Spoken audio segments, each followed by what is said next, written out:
ओम बिरला को कभी देश की जनता स्वीकार नहीं करेगी। वही ओम बिरला जी हैं जो अपने आका को खुश करने के लिए 150 से अधिक सांसदों को जड़वन निलंबित कर दिया था संसद की कार्रवाई। ललन बाबू आप भी सदन में थे और आपको भी ओम बिरला ने सदन से बाहर निकाला था, धक्के मार कर ललन बाबू को ओम बिरला ने सदन से बाहर निकाला था। तो अब ललन जी को समझना होगा, नीतीश कुमार जी को समझना होगा, जो तथाकथित बिहार में दलितों के नेता बनना चाहते हैं, वो चिराग पासवान को समझना होगा। जीतनराम मांझी हम दलितों के नेता हैं, तो के सुरेश दलित है ना, वोट कीजिए ना भैया। जब यूपीए कार्यकाल फर्स्ट था, मनमोहन जी प्रधानमंत्री थे, कांग्रेस की सरकार ने डिप्टी स्पीकर का पद बीजेपी को दिया था। जब 2009 में मनमोहन सिंह दोबारा प्रधानमंत्री बने तो डिप्टी स्पीकर का पद बीजेपी को दिया गया था, लेकिन 2014 में कांग्रेस को नहीं दिया गया, 2019 में कांग्रेस को नहीं दिया गया, लेकिन 24 में भी नहीं दिया जाएगा। ऐसे कैसे भैया? विपक्ष मजबूत, ऐसा तो विपक्ष मजबूत है। स्पीकर बनाने का एक उद्देश्य होता है, जो सबसे पुराने, जो सबसे अनुभवी सांसद होंगे वो स्पीकर बनेंगे। के सुरेश 8 बार के सांसद हैं, 8 बार कम नहीं होता है, और दलित समाज से आते हैं। और बीजेपी को दलितों से इतनी नफरत है, आज सामने दिख रहा है भैया। जब प्रमोट स्पीकर बनाने की बात आई तब के सुरेश को नहीं बनाया गया, और जब परमानेंट स्पीकर बनाने की बात आई तब के सुरेश को नहीं बनाया। क्यों? कारण कि वो दलित हैं और बीजेपी को दलितों से दिक्कत होती है। आज लोकसभा स्पीकर का चुनाव होने वाला है। आपको बता दें कि जो एनडीए की तरफ से है वो ओम बिरला है। सहमति नहीं बनी, इसीलिए विपक्ष ने भी अपना उम्मीदवार उतारा है। के सुरेश है जो कि इंडिया गठबंधन की ओर से है। अब देखना ये होगा कि किसी अब लोकसभा स्पीकर नियुक्त किया जाता है। जनता के बीच है, जनता से जानेंगे जनता क्या चाहती है, ओम बिरला या के सुरेश। ओम बिरला को तो कभी स्वीकार नहीं किया जा सकता। पहले भी तो वही थे ना, पहले थे ना भैया, पहले तो बहुत कुछ लोग थे, पहले तो बहुत कुछ हुआ करता था। पहले भूकंप आया था, आज भी भूकंप आएगा। ओम बिरला को कभी देश की जनता स्वीकार नहीं करेगी। वही ओम बिरला जी हैं जो अपने आका को खुश करने के लिए 150 से अधिक सांसदों को जड़वन निलंबित कर दिया था संसद की कार्रवाई से। तो कैसे खुश हो सकता भैया?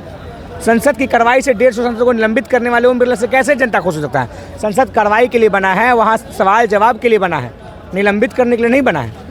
के सुरेश एक दलित समाज, देखिए बीजेपी को तो दलितों से नफरत होती ही है। जब प्रमोट स्पीकर की बात आई, स्पीकर बनाने का एक उद्देश्य होता है, जो सबसे पुराने, जो सबसे अनुभवी सांसद होंगे वो स्पीकर बनेंगे।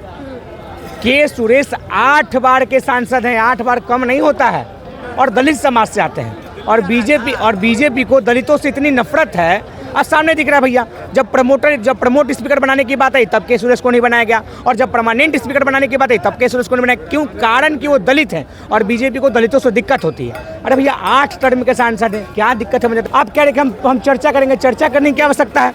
जब राहुल गांधी और विपक्ष के लोग कह रहे कि हम स्पीकर हम ओम बिरला को समर्थन करें, तो आप भी कह दीजिए कि जो उसको देगा उनको समर्थन करें। ये तो संसदीय परंपरा है। 10वीं लोकसभा के बाद सत्ता पक्ष के हाथ में स्पीकर होता है तो विपक्ष के हाथ में डिप्टी स्पीकर होता है। ये लोकतंत्र की परंपरा है, तो आगे परंपरा को बनाए रखना चाहिए। तो आखिर मोदी जी को दलितों से अब इतनी नफरत क्यों है? जब महागठबंधन के लोग, इंडिया गठबंधन के लोग दलित चेहरा को आगे किए, तब बीजेपी के लोग चुप्पी साधे हुए।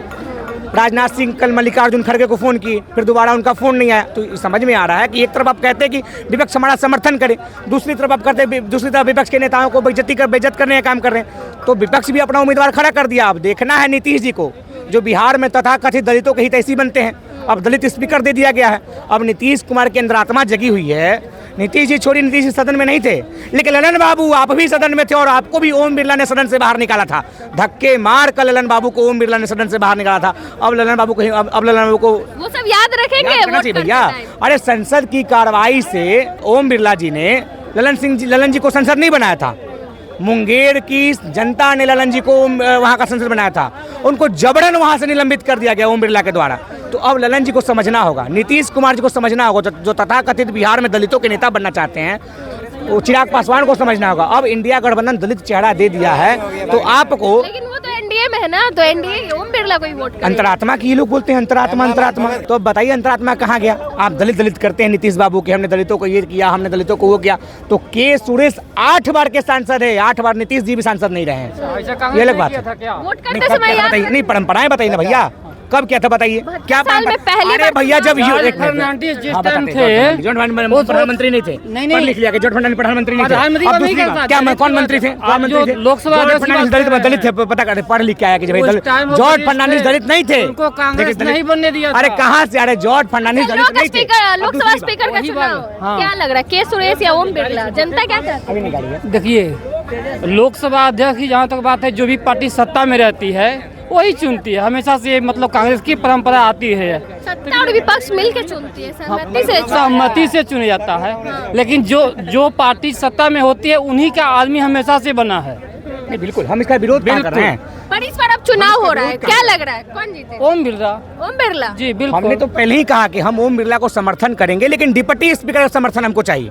ये परंपरा रही है। जब यूपीए कार्यकाल फर्स्ट था, मनमोहन जी प्रधानमंत्री थे, डॉक्टर मनमोहन सिंह जी प्रधानमंत्री थे, तो हमने कांग्रेस की सरकार ने डिप्टी स्पीकर का पद बीजेपी को दिया था।